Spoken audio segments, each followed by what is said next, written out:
নমস্কার, আমি প্রবি। আমি আপনাদের সামনে আবার আজকে এসেছি আপনাদের সামনে একটা নতুন বিষয় নিয়ে, যে বিষয়টা নিয়ে বিতর্ক হয়েছে। আমি আপনাদের সামনে সেই বিষয়টাই নিয়ে আলোচনা করব। তার আগে আমি আপনাদের সকলের জন্য আমার পরমপিতার চরণে মঙ্গল প্রার্থনা করি। আপনারা সবাই ভালো থাকুন, সুখে থাকুন, শান্তিতে থাকুন, আনন্দে থাকুন, সবাইকে নিয়ে আপনারা মিলেমিশে থাকুন, এটাই আমার একমাত্র প্রার্থনা। আপনারা ভালো থাকলে আমি খুব ভালো থাকি। আসুন আজকে বিষয় নিয়ে আপনাদের সঙ্গে আলোচনা করি। ইউটিউবে হরিকথা বলে একটা চ্যানেল আছে। সেই চ্যানেলে একটা ভিডিও আমার চোখে পড়ল। যদিও ওই ভিডিও নিয়ে আমাকে অনেকেই, আমার যারা বন্ধুবান্ধব, আমার যারা গুরু ভাই বোন, আমার প্রতিবেশী, আমার আত্মীয় স্বজন, আমার সঙ্গে যাদের পরিচয় আছে, সৎসঙ্গী আছে, তার মধ্যে আবার সৎসঙ্গী নেই, তারা অনেকে আলোচনা করেছেন, কথা বলেছেন আমাকে একটা বিষয় নিয়ে। সেই বিষয়টাই আমি আজকে আপনাদের সামনে আমি আলোচনা করব। সেই বিষয়টার উপরই এই ভিডিওটা আমি দেখলাম হরিকথা চ্যানেলে। সেটা আমি আপনাদের সামনে তুলে ধরছি। বিষয়টা অনুকূল ঠাকুরের মত সনাতন ধর্মের সাথে কোনো মিল নেই। গোপীনাথ দাস ভাগবত পাঠ হরিকথা, এই ভিডিওটি দেখলাম। সেখানে গোপীনাথ দাসের ভাগবত পাঠ হরিকথা শুনলাম। তিনি ভাগবত পাঠ করলেন, হরিকথা শোনালেন। সেই ভিডিওতে আমি আপনাদের সামনে গোপীনাথ দাস ব্রহ্মচারী কি ভাগবত পাঠ করেছেন, কি হরিকথা শুনিয়েছেন, সেটা আমি পড়ে শোনাব। তবে সেখানে তিনি কি ভাগবত পাঠ করেছেন, কি হরিকথা শুনিয়েছেন, সেটা পুরোটা তুলে ধরা ও সে সম্পর্কে বিশ্লেষণ করা একটা ভিডিওতে সম্ভব হবে না। আমি কয়েক পর্বে আপনাদের কাছে তার বক্তব্য তুলে ধরব এবং সেই সঙ্গে আমি আমার মতামত জানাব। আমার প্রথম পর্বের এই ভিডিওর বক্তব্যটি শেষ পর্যন্ত শোনার জন্য আপনাদের কাছে আমার বিশেষ অনুরোধ রইল। আর যদি ভিডিওটি ভালো লাগে তাহলে আপনাদের মতামত জানালে ও সৎসঙ্গীদের মাঝে, আপনারা যারা সৎসঙ্গী, আমার গুরু ভাই বোন যারা শুনছেন, তারা সৎসঙ্গীদের মাঝে শেয়ার করলে খুশি হব। প্রথমে আমি আমার দর্শক ও শ্রোতা বন্ধুদের বলবো, আপনারা শোনার পর আমাকে কমেন্ট বক্সে বলুন, গোপীনাথ দাস ব্রহ্মচারী যে ভাগবত পাঠ করলেন, যে ভাগবত কথা ও হরিকথা শোনালেন, এই সমগ্র ভিডিওতে আমি যতটুকু তার বক্তব্য তুলে ধরব, ততটুকুর মধ্যে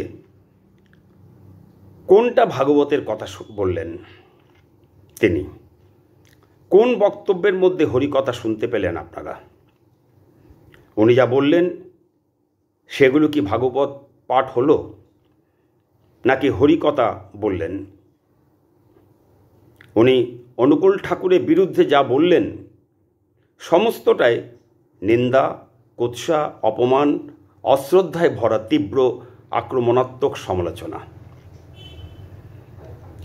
আপনারা প্রত্যেকটি, আজকে যে পর্ব আমি প্রথম পর্ব আপনাদের সামনে তুলে ধরব সেটাতে এবং পরবর্তী পর্বগুলিতে আপনারা তার পুরো বক্তব্যটা এবং আমার তার সঙ্গে বিশ্লেষণ আপনারা শুনতে পারবেন। আচ্ছা,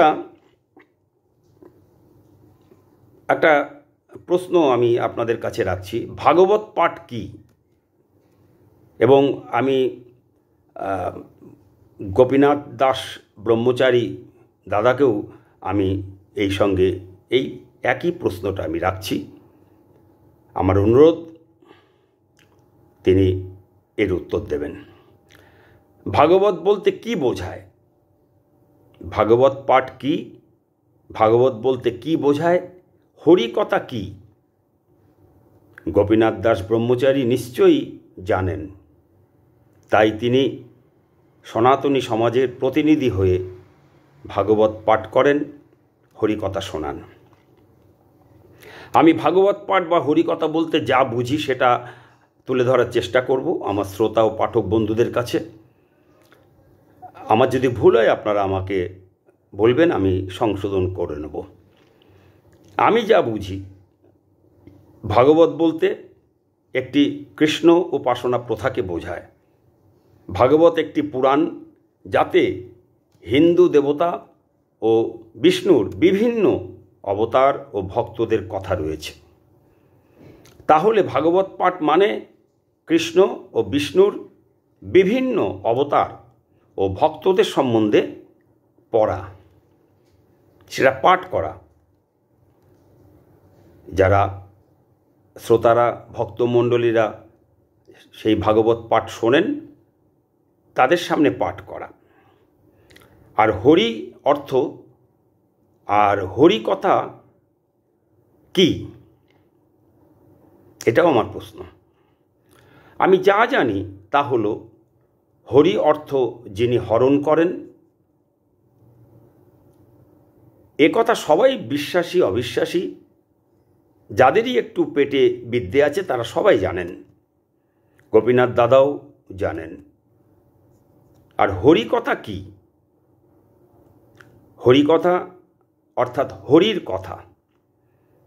আমি যা বুঝি তা হলো, যিনি মানুষের জীবনে দুঃখ, কষ্ট, জ্বালা, যন্ত্রণা, রোগ, শোক, গ্রহদোষ, বুদ্ধি বিপর্যয় ও দারিদ্রতা হরণ করে নেন, সমস্ত অশান্তি দূর করে দিয়ে নতুন জীবনের সন্ধান দেন, সমস্ত সমস্যার সমাধান দিয়ে নতুন করে বাঁচা বাড়ার পথ দেখিয়ে দেন, তিনিই হরি।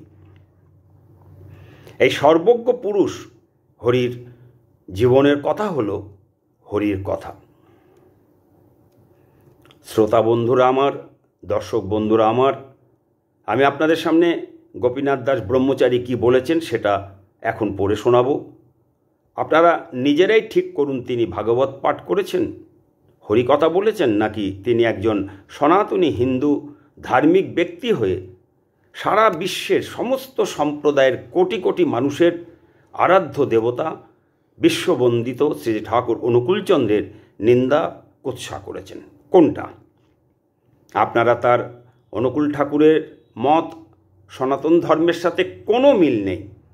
এই যে ভিডিওটা তিনি এই নামে করেছেন, সেই গোপীনাথ দাস ভাগবত পাঠ হরিকথা, ওই ভিডিওতে আজকে আপনারা যেটা শুনবেন সেটা মিলিয়ে নেবেন আমি ঠিক বলেছি কি মিথ্যে বলছি। আর আমি তো হরি অর্থ ও হরিকথা কী তা বললাম, এবার একটু বিস্তৃত ব্যাখ্যা করি এই হরি সম্পর্কে। আমি যে হরি অর্থ ও হরিকথা বললাম, সেই হরি বারবার নেমে আসেন মানুষের পৃথিবীতে মানুষের রূপ ধরে। হরি যখন যে যুগে যে রূপে নেমে আসেন তার শ্রেষ্ঠ পৃথিবীতে মানুষের মাঝে মানুষের রূপ ধরে, তখন তার কথাই নেমে আসার পর যে কথাগুলি বলে যান, সে কথাগুলি হলো তাঁদের কথা, অর্থাৎ হরির কথা। নতুন রূপে হরি আসেন, সেই হরির কথা। অর্থাৎ শ্রী শ্রী রামচন্দ্র, শ্রী শ্রী কৃষ্ণ, শ্রী শ্রী বুদ্ধ, শ্রী শ্রী যিশু, শ্রী শ্রী হজরত মোহাম্মদ, শ্রী শ্রী মহাপ্রভু, শ্রী শ্রী রামকৃষ্ণ, এরা একজনই বারবার নেমে এসেছিলেন মানুষকে জন্ম মৃত্যুর মাঝে যে জীবন, সেই জীবনের সমস্ত দুঃখ, কষ্ট, জ্বালা, যন্ত্রণা, রোগ, শোক, গ্রহদোষ, বুদ্ধি বিপর্যয়, দারিদ্রতা, এই সমস্ত কিছু থেকে মুক্ত করে বেঁচে থাকা ও বেড়ে ওঠার পথ দেখাতে, এই পথ যে পথ তারা দেখিয়ে যান সেই পথ অনুসরণ করতে, এই বেঁচে থাকা ও বেড়ে ওঠার পথ দেখানোর জন্য, অনুসরণ করানোর জন্য যুগে যুগে যুগ অনুযায়ী তিনি নেমে আসেন মানুষের রূপ ধরে। এবং এই যে মানুষকে বাঁচাবার জন্য মানুষ যখনই বৃত্তি প্রবৃত্তিতে জড়িয়ে গিয়ে বৃত্তি প্রবৃত্তির তীব্র অমোঘ টানে বেসামাল হয়ে পড়ে ও শৃঙ্খল বিশৃঙ্খল জীবনে হাবুডুবু খায়, সেখানে তাঁর সৃষ্ট সন্তানদের প্রোটেকশন দেওয়ার জন্য হরি নেমে আসেন যুগে যুগে সবার দুঃখ কষ্ট জ্বালা যন্ত্রণা হতাশা অবসাদ হরণ করার জন্য। আবার সেই হরিকেই তিনি যে তাঁর সন্তানদের যে প্রোটেকশন দেওয়ার জন্য নেমে আসেন, সেই প্রোটেকশনের ধারাবাহিকতাকে বজায় রাখার জন্যই একই যুগে কয়েকবার নেমে আসতে হয়েছে। সেই এক ও অদ্বিতীয় একজনই বারবার নেমে এসেছেন আজ পর্যন্ত ৮বার বিভিন্ন রূপে। তারা হলেন রাম, কৃষ্ণ, বুদ্ধ, যিশু, হজরত মোহাম্মদ, চৈতন্য মহাপ্রভু, ঠাকুর রামকৃষ্ণ ও সর্বশেষ এবার বর্তমান এই ঘোর কলিযুগে নেমে এসেছেন সেই এক ও অদ্বিতীয় ঈশ্বর হরি মনুষ্যরূপে শ্রী ঠাকুর অনুকূলচন্দ্র হয়ে। শ্রী শ্রী রাম, কৃষ্ণ, বুদ্ধ, যিশু, মোহাম্মদ, মহাপ্রভু, রামকৃষ্ণ তারা প্রত্যেকেই বলে গেছেন তিনি বারবার আসেন ও আবার আসবেন। এই কথা মতো অষ্টম রূপে নেমে এসেছেন কলিযুগ থেকে সত্যযুগে যাওয়ার যে ট্রানজিশনাল পিরিয়ড, সেই ট্রানজিশনাল পিরিয়ডে পূর্ণচন্দ্র রূপে শ্রী ঠাকুর অনুকূলচন্দ্র হয়ে তিনি ওই এক এবং অদ্বিতীয় ঈশ্বর গড আল্লাহ বা হরি সব কিছু হরণ করে নেবার জন্য শ্রী ঠাকুর অনুকূলচন্দ্র হয়ে নেমে এসেছিলেন, যাকে বলা হয় the greatest phenomenon of the world, the greatest wonder in the world, the greatest scientist, the greatest রেভলিউশনারিস্ট, the greatest psychologist, the greatest psychiatrist, the greatest doctor, the greatest literary, the greatest economist, the greatest jurist, the greatest agronomist, the greatest leader, etc., etc. In a word, he is supreme in all matters of the world, the proof of which he left in his 24,000 rhymes and thousands of conversations. He is perfect solver of all problems. He is the best fulfiller. এক কথায় বিশ্বের সমস্ত বিষয়ে তিনি সর্বশ্রেষ্ঠ, যার প্রমাণ তিনি রেখে গেছেন তাঁর 24,000 বাণী ও হাজারো কথোপকথনের মধ্যে। তিনি সকল সমস্যার নিখুঁত সমাধানকারী, তিনি সর্বোত্তম পরিপূর্ণতাকারী। এবার বলি সেই বর্তমান জীবন্ত হরি শ্রী ঠাকুর অনুকূলচন্দ্র সম্পর্কে গোপীনাথ দাস ব্রহ্মচারী বললেন, আরে অনুকূল ঠাকুরের মত তো আমাদের সনাতন ধর্মের সাথে কোনো মিল নাই। অনুকূল ঠাকুরের মত তো আমাদের সনাতন ধর্মের সাথে কোনো মিল নাই। গোপীনাথ দাস ব্রহ্মচারী দাদাকে আমি বলতে চাই, হ্যাঁ, আপনি না জেনেই ভয়ঙ্কর উলঙ্গ সত্য কথা বলে ফেলেছেন। হ্যাঁ, সত্যি সত্যি সনাতন ধর্মের সাথে ভয়ঙ্কর অমিল। এবার ধরাধামে এই ভয়ঙ্কর ঘোর কলিযুগে ঈশ্বরের সৃষ্টি ধ্বংস হওয়ার আগে কলিযুগ থেকে সত্যযুগে প্রবেশের ট্রানজিশনাল পিরিয়ডে এসে তিনি ধর্ম ও ঈশ্বর আরাধনার জগতে ভণ্ডামির হাড়ি ভেঙে দিয়ে গেছেন। তিনি বলে গেলেন, এবার এলাম, এসে হাটে হাড়ি ভেঙে দিয়ে গেলাম। এই হাটে হাড়ি ভাঙাটা কি ও কাকে বলে তা আপনারা টের পেয়েছেন বলেই আজ আপনারা স্বঘোষিত সনাতনীরা শ্রী ঠাকুর অনুকূলচন্দ্রের ওপরে ক্ষিপ্ত হয়েছেন। আপনারা যাকে নিয়ে ভণ্ডামি করেন, যাকে ভাঙিয়ে ধর্মীয় মৌরসী পাট্টা বজায় রাখার জন্য ভক্ত সাজেন, সেই শ্রী শ্রীকৃষ্ণের ভয়াল রূপ আপনারা সনাতনীরা ভুলে গেছেন। তাই আপনারা অজ্ঞানীরা শ্রী শ্রীকৃষ্ণের নতুন রূপ শ্রী ঠাকুর অনুকূলচন্দ্রকে নিন্দা, কুৎসা, গালিগালাজ, সমালোচনা করেন। আপনারা স্বঘোষিত সনাতনীরা ভুলে গেছেন শিশুপালের 100টা অপরাধ ক্ষমা করেছিলেন জীবন্ত ঈশ্বর পুরুষোত্তম পরমপিতা শ্রী শ্রীকৃষ্ণ। কিন্তু আপনারা নিশ্চয়ই জানেন, আপনাদের মনে আছে 101টা অপরাধের বেলায় কি হয়েছিল, সেটাও আপনারা জানেন। কিন্তু এবার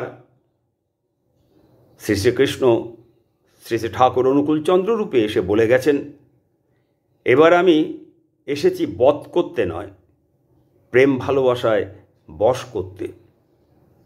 আমার আয় মানুষ, ব্যয় ভালোবাসা। আমি একটা মানুষের জন্য আমার সমস্ত সাম্রাজ্য ত্যাগ করতে পারি, কিন্তু সাম্রাজ্যের বিনিময়ে আমি একটা মানুষও ত্যাগ করতে পারবো না। তিনি সারা জীবন তার কাছে যে এসেছেন, যত মানুষ এসেছেন সারা বিশ্ব থেকে হাজার হাজার মানুষ তার কাছে এসেছিলেন। বাংলাদেশের পাবনা জেলার হেমায়েতপুর গ্রামে 1946-এর আগে দেশ বিদেশের বিখ্যাত ব্যক্তি, সাধারণ মানুষ থেকে আরম্ভ করে একেবারে অসাধারণ মানুষ, সমস্ত মানুষ তার কাছে এসেছিলেন। হাজার হাজার মানুষ তার কাছে এসেছিলেন।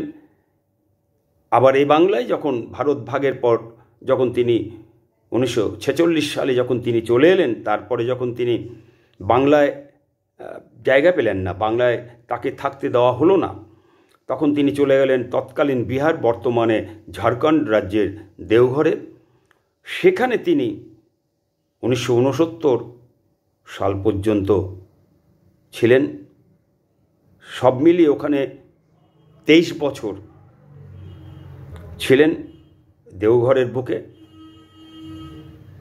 আর টোটাল 81 বছর যাবৎ তিনি যে লীলা করেছিলেন, সেই সময় তার কাছে যে এ বাংলায় এবং ও বাংলায় যে হাজার হাজার লক্ষ লক্ষ মানুষ এসেছিল, তাদের সকলের কাছে তিনি একটা কথাই বলতেন, যে এসেছেন তার কাছেই আমায় মানুষ ভিক্ষা দাও, আমায় মানুষ ভিক্ষা দাও। এই বলে বলে কেঁদে কেঁদে তিনি মানুষ ভিক্ষা করেছেন।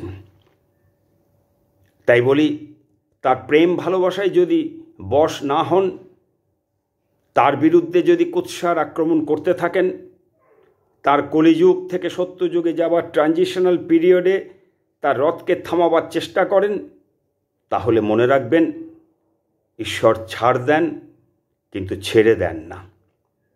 যেটা জলজ্যান্ত প্রমাণ শিশুপাল, আপনারা জানেন সেটা।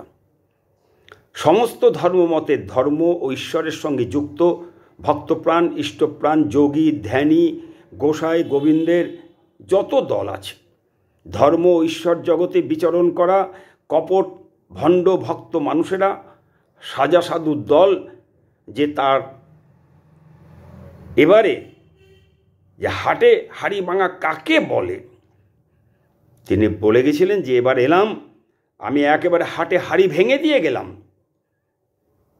তা এবারে হাটে হাড়ি ভাঙা কাকে বলে এবার তারা টের পাবে। তাতে সাধারণ ভাঙাচোরা মানুষ, অসাধারণ মানুষ, আর্ত অর্থাত্রী, জিজ্ঞাসু ও জ্ঞানী মানুষ জাগলে ভালো, নতুবা মহাপ্রলয় আসন্ন, ধ্বংস অবশ্যম্ভাবী, যার অশনি সংকেত আমরা সবাই দেখতে পাচ্ছি, যার এক ঝলক আমরা দেখতে পেয়েছি সম্প্রতি করোনা নামক সামান্য এক জীবাণুর আক্রমণে সমগ্র বিশ্বকে স্থবির করে দিতে। আগামীতে মনুষ্যত্বের বুনিয়াদও লুপ্ত হয়ে যেতে পারে। শ্রী ঠাকুর অনুকূলচন্দ্র সাবধান করে দিয়েছেন যে গতিক দেখে মনে হচ্ছে যে মনুষ্যত্বের বুনিয়াদও লুপ্ত হয়ে যাওয়া অসম্ভব নয়, হয়তো লুপ্ত হয়ে যাবে এই মহাপ্রলয়ে। যাই হোক, আমার গোপীনাথ দাস ব্রহ্মচারীর কাছে জিজ্ঞাস্য, এই যা আপনি উদাত্ত স্বরে বললেন, আরে অনুকূল ঠাকুরের মত তো আমাদের সনাতন ধর্মের সাথে কোনো মিলই নাই, তা অনুকূল ঠাকুরের মতটা কি সেটা তো বললেন না।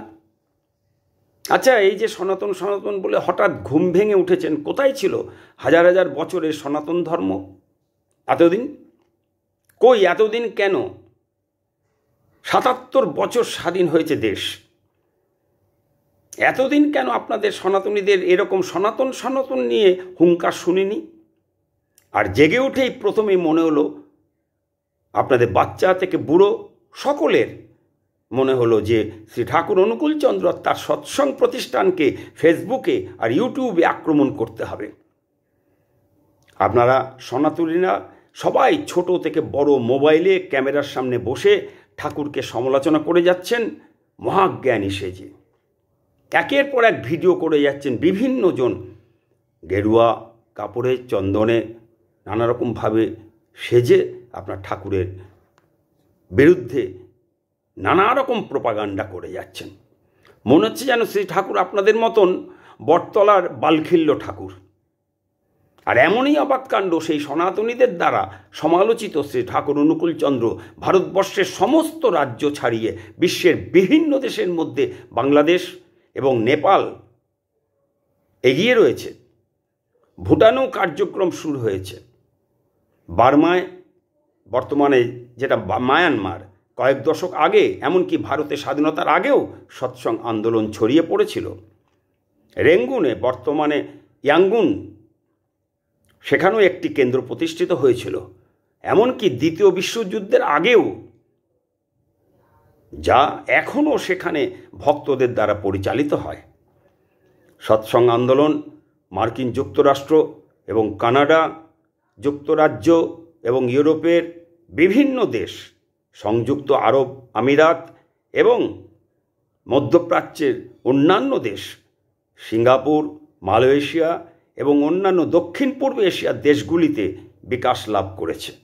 জাপান, আফ্রিকা, অস্ট্রেলিয়া প্রভৃতি সমস্ত দেশেই বিভিন্ন শ্রেণী, সংস্কৃতি, বর্ণ, ধর্ম, ধর্মীয় বিশ্বাস, জাতীয়তা এবং অন্যান্য সমস্ত বৈচিত্র্য এবং বৈচিত্র্যের লোকেদের মধ্যে ছড়িয়ে পড়েছে শ্রী ঠাকুর অনুকূলচন্দ্রের জীবন দর্শন। তারা গ্রহণ করছে জীবনে শ্রী ঠাকুর অনুকূলচন্দ্রকে ঠাকুরের দীক্ষার মাধ্যমে। দীক্ষা গ্রহণের মাধ্যমে পৃথিবীর কোটি কোটি মানুষ শ্রী ঠাকুরকে আক্রমণ করলে ইউটিউবে ভিউজ বাড়ে, সাবস্ক্রাইবার বাড়ে। তাই আপনারা বেছে নেন ঠাকুরকে। হটকেকের মতন ঠাকুর অনুকূলচন্দ্র আপনাদের কাছে। আয়ের উপকরণ করে নিয়েছেন আপনারা শ্রীকৃষ্ণের নবরূপ শ্রী ঠাকুর অনুকূলচন্দ্রকে। তা ঠিক আছে, তাকে, তার প্রতিষ্ঠানকে আক্রমণ করুন, কিন্তু এটাও সঙ্গে সঙ্গে বলুন, আক্রমণ করার সঙ্গে সঙ্গে এটাও বলুন সনাতন অর্থ কী, সেটা তো বলবেন। এবং সনাতন ধর্ম মানে কি, বা সনাতন ধর্মটা কি তা বলবেন তো। আমাদের সনাতন ধর্ম, এই যে আপনি বললেন আমাদের সনাতন ধর্মের সঙ্গে কোনো মিল নাই, এই আমাদের সনাতন ধর্ম, এই কথার মধ্যে আমাদের বলতে কাদের বোঝালেন? অনুকূল ঠাকুরের মতের সাথে সনাতন ধর্মের মিল নেই, মানলাম এ কথা। তো এ কথায় জিজ্ঞেস করি আপনাকে গোপীনাথ দাদা, যখন এই কথাটা বললেনই তখন বলি, তা অনুকূল ঠাকুরের মত ও সনাতন ধর্ম এই দুটোকে পাশাপাশি রেখে যুক্তির ওপর দাঁড়িয়ে বিশ্লেষণ করে সনাতন ধর্মের সাথে মিল নেই, কেন নেই তা প্রমাণ করে দিলে ভালো হতো না? আপনাদের সনাতনীদের কাছে এবং তামাম ধর্মপ্রাণ মানুষের কাছে দুটোর মধ্যে কোনটা ঠিক আর কোনটা ভুল তা বুঝতে সুবিধা ও গ্রহণযোগ্য হতো নাকি? এরকম লেজা মুড়ো বাদ দিয়ে বললে এরকম অসম্পূর্ণ বালখিল্য অর্থহীন মন গড়া কতকগুলো খাপছাড়া এলোমেলো কথা বললে সনাতনী হওয়া যায় কি? নাকি সনাতন ধর্মকে প্রচার করা যায়? আর এরকম উল্টোপাল্টা ভিত্তিহীন অর্থহীন অধর্মীয় কথা বললেই তা কি মানুষ গ্রহণ করে? গোপীনাথ দাস দাদা, আপনি কি নিজেকে সনাতন বা হিন্দু ধর্মের একমাত্র জ্ঞানী পণ্ডিত বলে মনে করেন? আপনি কি মনে করেন আপনি এক ও একমাত্র ভাগবত পাঠ করেন? গোপীনাথ দাদা, আপনি কি বিশ্বের সমস্ত সনাতনী হিন্দুদের রাখওয়ালা, মাইবাপ, মুখপাত্র? এবার বলি, এরপরে গোপীনাথ দাস দাদা বললেন, কৃষ্ণ যিশু মোহাম্মদে তিনি এক কইরা দিছে। কৃষ্ণ যিশু মোহাম্মদে তিনি এক কইরা দিছে, গোলমাল পাকাইয়া দিছে, আর অনুকূলই এক।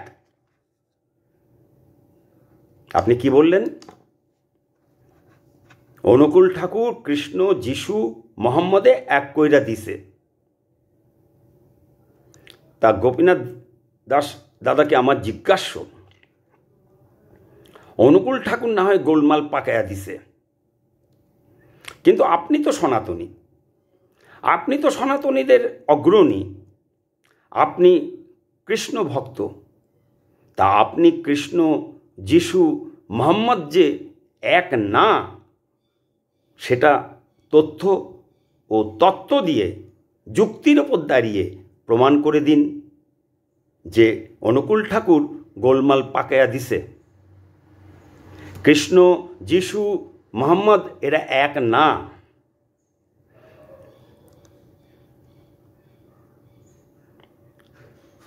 তাহলে গোলমালের পরিবর্তে নীরবতা, শান্তি নেমে আসবে, শান্ত হয়ে যাবে ধর্মীয় পরিবেশ। আপনি বললেন অনুকূলই এক, আর এই বিষয়ে আপনাকে আমি আমার পরবর্তী ভিডিওতে আমি নিশ্চয়ই তুলে ধরার চেষ্টা করব। এই ভিডিও তো আমি চেষ্টা করছি, অনুকূলই এক কিনা সেটা আপনি যদি শোনেন তাহলে নিশ্চয়ই আপনি কিছুটা ধারণা করতে পারবেন। আপনার যে অবিশ্বাসের উপর দাঁড়িয়ে আছে আপনার যে জীবন, যে অজ্ঞানতার উপর দাঁড়িয়ে আছে আপনার জীবন, সেটা হয়তো বা একটুখানি ধাক্কা লাগতে পারে। তা আপনি তারপরে স্থির করবেন কোনটা ঠিক কোনটা বেঠিক। তা আপনারা যারা ভাগবত পাঠ করেন, হরিকথা বলেন, তারা কি পাঠ করেন, কি বলেন? ভক্তদের মাঝে বিভ্রান্তি ছড়ান, উগ্রতা ছড়ান, হিংসা ছড়ান, বিচ্ছেদ আনেন, বিবাদ ঘটান, অশান্তির বাতাবরণ তৈরি করেন, নাকি প্রেম ভালোবাসার কথা পাঠ করেন, বলেন, মিলনের কথা বলেন, আনন্দের পরিবেশ তৈরি করেন, শান্তির বাতাবরণ তৈরি করেন? কোনটা কোনটা? আপনারা বৈষ্ণব, শ্রী শ্রীকৃষ্ণ পরমপিতা পুরুষোত্তম শ্রীকৃষ্ণ আপনাদের কোনটা শিখিয়ে গেছেন? হিংসা, উগ্রতা, নিন্দা, কুৎসা, সমালোচনা, কটূক্তি, নাকি প্রেম ভালোবাসা শিখিয়ে গেছেন? নাকি অশান্তির বাতাবরণের পরিবর্তে শান্তির বাতাবরণ তৈরি করার কথা বলে গেছেন এবং তিনি নিজেও করেছিলেন? কোনটা? আপনার কথার মধ্যে কোনটা প্রতিষ্ঠা পেল? শান্তি না অশান্তি? প্রেম ভালোবাসা না হিংসা, উগ্রতা, ঘৃণা? মিলন না বিচ্ছেদ? বিবাদ না বন্ধুত্ব? কোনটা? কোন ভাষায় ও কী ভঙ্গিতে আপনি কথা বলেছেন আপনার এই ভিডিওতে? ধর্ম ও ঈশ্বরের জগতে এই ধরনের ভাষা প্রয়োগ ও কথা বলার ভঙ্গি, এটা কি মানায়? নাকি এটাই ধর্মজগতের প্রেম ভালোবাসার কথা বলার স্টাইল। আবার কার বিরুদ্ধে বলছেন? ধর্ম ও ঈশ্বর আরাধনার জগতের লোক হয়ে, কৃষ্ণ ভক্ত, কৃষ্ণ প্রেমী হয়ে কৃষ্ণের নবরূপকে চিনতে, বুঝতে, জানতে পারেননি, অথচ অন্যকে কৃষ্ণ প্রেমের কথা বলেন, নিজেকে বৈষ্ণব বলে পরিচয় দেন ও প্রচার করেন। তাহলে কোথায় ফাঁক? আত্মপ্রতিষ্ঠা দিয়ে ইষ্ট প্রতিষ্ঠা হয় গোপীনাথ দাদা? যাই হোক, আজ এই পর্যন্তই। পরবর্তী ভিডিওতে আসবো আপনার বক্তব্য নিয়ে। আপনার বাকি যে বক্তব্য রয়ে গেল সেটা নিয়ে। আপনি বলেছেন যে আপনি ঠিক যেরকম যা বলেছেন সেটাই বলছি, যে তার বাবার ধর্মই রক্ষা করেনি, অর্থাৎ অনুকূল ঠাকুর তার বাবা শিবচন্দ্র চক্রবর্তীর ধর্মই রক্ষা করেনি। ব্রাহ্মণের ছেলে হয়ে নারায়ণ শিলায় তুলসী দান করে না, তাকে অর্থাৎ অনুকূল ঠাকুরকে ব্রাহ্মণ সন্তান বলেই মনে করি না, চণ্ডালের চেয়েও অধম। কি বলেছেন? আপনি নিজেই বোধহয় জানেন না কি বলে ফেলেছেন আপনি। আপনি বলছেন অনুকূল ঠাকুর তার বাবা শিবচন্দ্র চক্রবর্তীর ধর্মই রক্ষা করেনি, ব্রাহ্মণের ছেলে হয়ে নারায়ণ শিলায় তুলসী দান করে না, তাকে অর্থাৎ অনুকূল ঠাকুরকে ব্রাহ্মণ সন্তান বলেই মনে করি না, চণ্ডালের চেয়েও অধম। কার সম্বন্ধে বলেছেন এত বড় কথা? আমি আপনাকে বলবো কার সম্পর্কে আপনি এই ধরনের কথা বললেন। আপনারা দর্শক ও শ্রোতা বন্ধুরা, সৎসঙ্গী গুরু ভাই বোন, ভেবে দেখুন একজন কতটা উদ্ধত হলে বিস্ময়ের বিস্ময়, সর্বশ্রেষ্ঠ বিস্ময়, রামকৃষ্ণ, বুদ্ধ, যিশু, হযরত মুহাম্মদ চৈতন্য মহাপ্রভু ঠাকুর রামকৃষ্ণের নবরূপ এক এবং অদ্বিতীয়, সেই ঈশ্বর, সেই সুপ্রিম কজ, সুপ্রিম পাওয়ার, সেই শ্রী ঠাকুর অনুকূলচন্দ্রকে নিয়ে এত বড় আক্রমণ, ঠাকুরের বাবাকে টেনে আনা, তাকে ব্রাহ্মণ সন্তান বলে মনে না করা, তাকে চণ্ডাল বলা ও চণ্ডালের চেয়েও অধম বলা, জন্ম নিয়ে প্রশ্ন তুলে দেওয়া, এই সমস্ত বিতর্কিত অপমানজনক বিষয়ে আলোচনা করতে আমি আসব পরবর্তী ভিডিওতে, পর্ব 2-এ। আজকের মতন আমি এখানেই বিদায় নিচ্ছি। আপনারা সবাই ভালো থাকুন।